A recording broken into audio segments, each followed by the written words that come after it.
Et quand deux étoiles sont trop proches, et que l'une d'entre elles explose, il arrive qu'elle condamne l'autre étoile à errer sans trajectoire dans l'univers. On les appelle les étoiles vagabondes.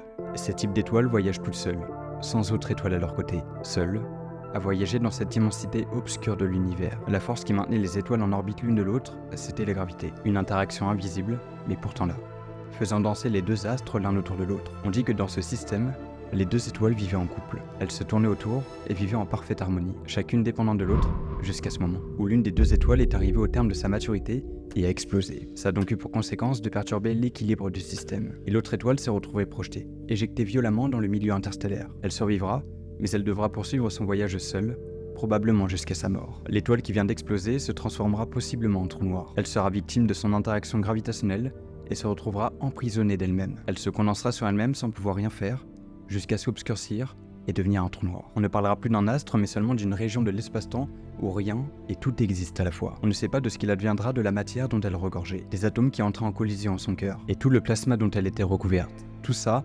restera un mystère. Mais l'étoile vagabonde, maintenant solitaire, suivra le même destin. Seulement, elle devra attendre un peu, avant d'exploser elle aussi. C'est comme ça pour toutes les étoiles de notre univers, pour les milliards de milliards de milliards et de milliards d'étoiles qui existent, le Soleil y compris. Sauf que le Soleil, lui, il n'explosera pas, mais finira bien par mourir un jour où nous aurons déjà disparu de la surface terrestre. C'était Zebrolos, abonne-toi.